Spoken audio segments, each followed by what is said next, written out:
लगातार जिस प्रकार मध्य प्रदेश में घोटालों की सरकार है, जनता का भरोसा शिवराज जी से उठ चुका है और जनता इस बार कांग्रेस के पक्ष में, बदलाव के पक्ष में, जनता बदलाव चाहती है।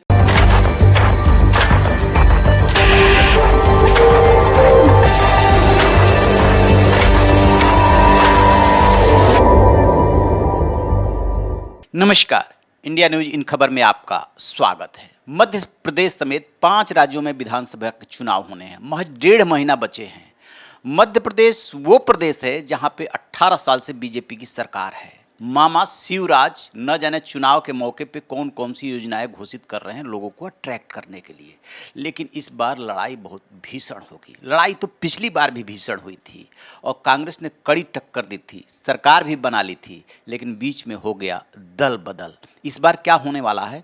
ग्वालियर पूर्व से विधायक हैं सतीश सिकरवार, उनसे बात करेंगे ग्वालियर के बारे में, बात करेंगे ग्वालियर और चंबल संभाग के बारे में कि इस बार क्या स्थिति रहने वाली है। जी नमस्कार। नमस्कार। ग्वालियर के बताइए पहले। देखो, ग्वालियर में शहर और ग्रामीण मिला के 6 सीटें हैं। आज के समय कांग्रेस के पास 4 सीटें, 2 सीटें भारतीय जनता पार्टी के पास हैं। जब चुनाव से पहले 18 में चुनाव हुआ था तो 5 सीटें कांग्रेस के पास थी, 1 सीट मात्र भाजपा के पास थी। उपचुनाव में 1 सीट और भाजपा के पास चली गई तो भाजपा अब 2 हो गई और कांग्रेस 4 पे है। कुल मिलाकर ग्वालियर चंबल संभाग में 34 सीटें हैं।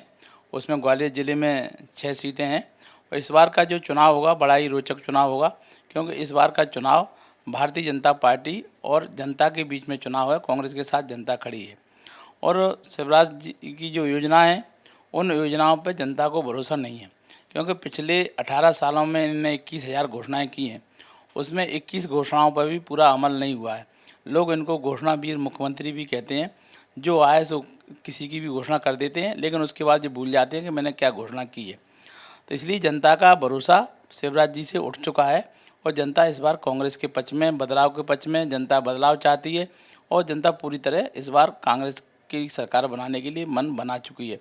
इस बार जो 34 सीटें इस संभाग में दोनों में है, ग्वालियर और चंबल संभाग में, तो पहले 2018 का चुनाव हुआ था तो 26 सीटें मिली थी। उपचुनाव में 1 आध सीटें चली गई उधर। क्या स्थिति रहने वाली है इस बार? देखो, इस बार 26 से अधिक सीटें जीतेंगी। मेरे को लगता है इस बार ग्वालियर चंबल संभाग में 28 से 30 सीटों का आंकड़ा जो हमारे पास आंकड़ा है वो कांग्रेस 28 से 30 सीटें जीतेगी। और कांग्रेस प्रयास कर रही है कि पूरी की पूरी 34 सीटें जीतें और इसलिए पूरी पार्टी आज बूथ स्तर पर, मंडल और सेक्टर स्तर पर और ब्लॉक स्तर पर पूरी तरह काम कर रही है, ज़मीनी काम कर रही है। और आज कांग्रेस का जो संगठन है पूरी तरह इसमें लगा हुआ है और निश्चित रूप से जिस प्रकार की रचना माननीय हमारे प्रदेश के पूर्व मुख्यमंत्री, कांग्रेस के प्रदेश अध्यक्ष और भावी मुख्यमंत्री कमलनाथ जी ने जिस प्रकार योजना बनाई है, हमारे बूथ के बाद सेक्टर के बाद मंडल के बाद ब्लॉक, वो योजना कारगर होगी और इस बार मध्य प्रदेश में और ग्वालियर चंबल संभाग में 34 में से लगभग 28 से 30 सीटें कांग्रेस पार्टी जीतेगी। तो चुनाव जो विधानसभा का होगा कमलनाथ के चेहरे पे होगा या राहुल गांधी के चेहरे पे होगा? नहीं, राहुल गांधी जी तो हमारे सबके नेता हैं, लेकिन मध्य प्रदेश में जो चुनाव है वो कमलनाथ जी के नेतृत्व में होगा। राहुल जी का चेहरा होगा और निश्चित रूप से वो तो हमारे आइकॉन हैं ही और हमारे पार्टी के वरिष्ठ नेता हैं, उनको वो आदर और श्रद्धा के केंद्र हैं ही। लेकिन मध्य प्रदेश में कमलनाथ जी एक फ्रेम है और कमल जी के नेतृत्व में चुनाव होगा। निश्चित रूप से कांग्रेस की सरकार बनेगी। जनता कमलनाथ जी के साथ खड़ी है। अच्छा, विधानसभा चुनाव के थोड़े दिनों बाद, आप लगा लीजिए कि 3-4 महीने बाद लोकसभा का चुनाव होगा, तो जो माहौल है उस माहौल में ऐसी स्थिति बन रही है क्या कि इस बार विधानसभा में कमलनाथ और लोकसभा में मोदी? कुछ हवा जो शहर का हमने भांपा देखा सुना कुछ लग रहा है, उसमें से ऐसी ही कुछ खुशबू आ रही है। अभी लोकसभा की चुनाव 5-6 महीने के विधानसभा चुनाव के बाद होगा, ये बात सही है, लेकिन आने वाले समय में क्या स्थिति बनेगी, क्या परिस्थिति बनेगी, वो पूरे देश का चुनाव है। उसके बारे में पूरे देश में क्या स्थिति है उसकी जानकारी मुझे ज़्यादा नहीं है, लेकिन मध्य प्रदेश में पहले से बेहतर होगा। अभी मध्य प्रदेश में सिर्फ 1 लोकसभा सीट कांग्रेस के पास है, लेकिन आने वाले समय में इस बार से जो 2024 का चुनाव होगा मध्य प्रदेश में पहले से बेहतर स्थिति में लोकसभा में भी कांग्रेस पार्टी रहने वाली है, ये स्थिति में है। अच्छा, एक बात आप मानते हैं, आप बीजेपी में भी लंबे समय तक राजनीति किए, कांग्रेस में की राजनीति कर ही रहे हैं, कि चेहरा सामने होने से आदमी को डिसाइड करने में आसानी हो जाती है। जैसे अभी आपके 3 राज्यों की बात करें, उत्तरी भारत के, मध्य प्रदेश, राजस्थान, छत्तीसगढ़, तो तीनों के चेहरे सामने हैं। और लोकसभा चुनाव की बात करते हैं तो कोई चेहरा नहीं है। इसका भी तो फर्क पड़ता होगा, जैसे विधानसभा चुनाव वैसे लोकसभा चुनाव। नहीं, निश्चित रूप से लोकसभा में इस बात का फर्क जनता महसूस करती होगी, लेकिन अभी जो चुनाव 5 राज्यों में होगा, वहाँ लगभग सभी राज्यों में पहले से ही चेहरे हैं और उन चेहरों पे ही चुनाव होगा। और सरकार का भी नज़रिया है कि सरकार जिस प्रकार जो 5 राज्यों में सरकार हैं वर्तमान में, चाहे वो कहीं भी हों, लेकिन सरकार के जो नज़रिया है, सरकार का जो काम है, जनता उसको के लेकर ही वोट देती है। जिस प्रकार मध्य प्रदेश में घोषणाओं की जो वो हुई है और लगातार महंगाई की वृद्धि हुई है, महंगाई के बाद हमारे जो नौजवान हैं सबसे ज़्यादा अपने आप को नौजवान छला हुआ महसूस कर रहा है।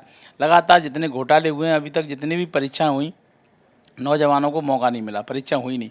फिर परीक्षा हुई तो वो घोटालों की मैच चढ़ गई, चाहे वो पटवारी हो, चाहे पुलिस भर्ती परीक्षा हो। लगातार जिस प्रकार मध्य प्रदेश में घोटालों की सरकार है, तो आम आदमी का अब मन पूरी तरह इस सरकार से भर चुका है। और जो चुनाव होगा मध्य प्रदेश का, वो सरकार के खिलाफ पूरा एकजुट होकर आम जनता का चुनाव होगा। और लोकसभा का चुनाव किस प्रकार होगा, लोकसभा की स्थिति अभी हम कह नहीं सकते। अभी जो चुनाव हो जाएंगे 5 राज्यों की क्या स्थिति बनेगी, उसके बाद लोकसभा की स्थिति स्पष्ट होगी। अभी लोकसभा के बारे में कहना बहुत जल्दबाजी हो। अच्छा, बताइए कि इस बार मध्य प्रदेश में इशू क्या रहने वाला है, किन मुद्दों पे कांग्रेस जो है चुनाव लड़ने जा रही है कि ये हमारे मुद्दे होंगे। जैसे देखिए, उनकी लाडली योजना है, तो उस नारी सम्मान योजना कमलनाथ ने ऐलान किया है। कर्नाटक वाली सारी गारंटी यहाँ भी देने की कोशिश हो रही है। तो यही मुद्दे होंगे या और कुछ? देखो, जो जनता के मुद्दे हैं वो अलग हैं। कमलनाथ जी ने अपनी घोषणाएं की हैं, वो तो उन्होंने गारंटी दी है कि हम 500 रुपये में सिलेंडर देंगे, किसानों के कर्जे माफ़ करेंगे, किसानों को 5 हॉर्स पावर तक का कनेक्शन मुफ्त में दिया जाएगा, उन मुफ्त उनको कनेक्शन दिया जाएगा। और हमारी नारी सम्मान योजना है, ये सब गारंटी वाली योजना है और सरकार आएगी तो हम उस समय करेंगे। लेकिन जो जनता का अभी फोकस है वो है भ्रष्टाचार, महंगाई और बेरोजगारी। ये 3 मुद्दे ही ऐसे हैं कि जिनसे आम जनता का एकदम उसमें इन्वॉल्वमेंट है।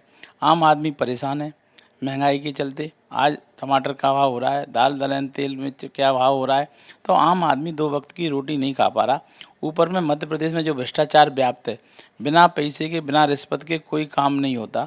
तो मध्य प्रदेश भ्रष्टाचार का भी एक बहुत बड़ा अड्डा बना है। दूसरी तरफ हमारे नौनिहालों का, नौजवानों का पढ़ लिखने के बाद, लाखों रुपया आज डिग्री हासिल करने के बाद, फीस देने के बाद पढ़ के आते हैं तो बेरोजगार की स्थिति में हो रहे हैं, या तो डिप्रेशन में जा रहे हैं या आत्महत्या करने की स्थिति में आ रहे हैं। तो एक बेरोजगारी की समस्या, ये 3 मुद्दे ही ऐसे हैं कि इन पे जनता, विशेष रूप से इनका जनता का फोकस इसी पे है और मध्य प्रदेश का चुनाव इसी पे चुनाव होगा। चलिए, तो ये थे सतीश सिकरवार जी, जिनका मानना है कि 2018 में जो सब 26 सीटें कांग्रेस को मिली थी वो इस बार बढ़ने जा रही है। लोकसभा में भी फर्क पड़ेगा। ये चुनाव है, दावे किए जाते हैं, कार्यकर्ताओं का मनोबल बढ़ाया जाता है, लेकिन एक बात तो तय मानिएगा कि मध्य प्रदेश का चुनाव इस बार पिछली बार से बहुत अलग होगा।